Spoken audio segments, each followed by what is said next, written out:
those moments in life that make you stop for a moment. Those moments that make you kind of look in the mirror and ask the tough questions.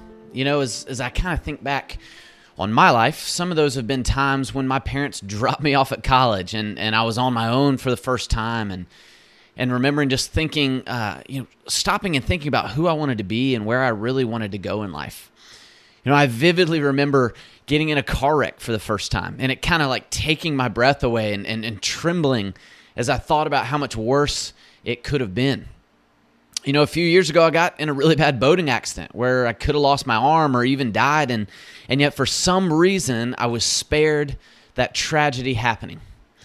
You know, there's moments in life just like that make us stop dead in our tracks and kind of just go, wonder what could have happened. And I think those moments happen in the business world just as frequently if we'll take the time to look for them. You know, and one of those moments actually happened recently with a client of mine. We're building out their profit accounts, and as we were looking at the P&Ls from the past couple of years, we get to this year, to 2020. Right down at the bottom in crystal clear black letters, it says net income, negative $12,000 something dollars.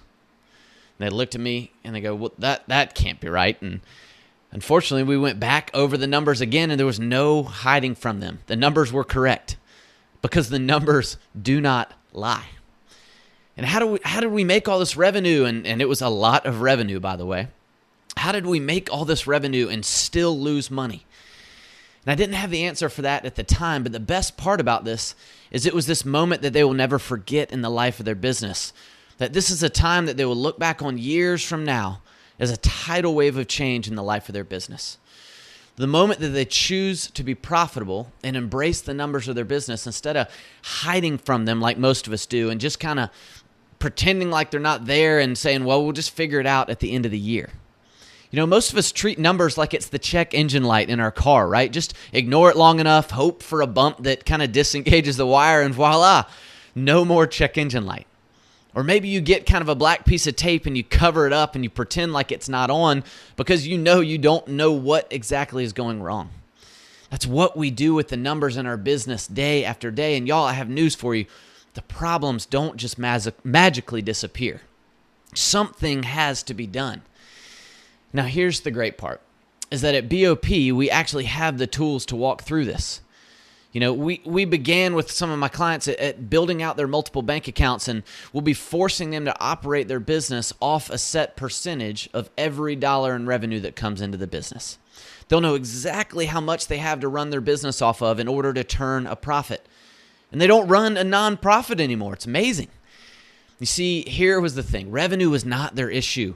And oftentimes revenue isn't the issue, but it's actually the system that the revenue is filing into. We don't build the proper system within our business to handle the revenue so it gets frivolously spent on whatever you deem is necessary. And at the end of the year, you just kind of look at it and you just figure out where you landed. Y'all, that is no way to run a business. One of my favorite quotes that we throw around here at BOP all the time is this: there's no competition for a well-run business. Hear that again. Chew on that. There is no competition for a well-run business. And it's so true. When you build out the systems and the processes to be able to handle the work and the revenue that comes your way, there's no stopping you and your business. So, do you have a grasp on your numbers? And let me tell you about two tools that we use here at BOP to give business owners clarity on where they are. The first is a profit assessment tool. It's what we use to diagnose the issue with our client. Kind of an instant assessment for how you're operating financially within the context of your P&Ls and your numbers and your cash flow, and it is powerful. The second one we use is called our Level 2 dashboard. It's a week-to-week picture of receivables, payables, and an instant snapshot of your job performance every week of the year. This helps you see the highs and the lows, the fast times, the slow times of your business to be able to effectively kind of track where you need to be a bit more frugal, where you have the freedom to spend some money all throughout the year, week after week after week. It also helps you project out months as you can see what is coming in and going out throughout the year, and it provides ultimate clarity on how efficient your business is running strictly from a numbers standpoint. It's a game changer to help you get on top of your numbers and never get surprised by a P&L again. Guys, don't wait to get on top of your numbers. It's worth it to you. It's worth it to your family. It's worth it to your employees. And ultimately, it's worth it to the people you do business with every single day. Hope you guys have a great rest of your week. Thanks.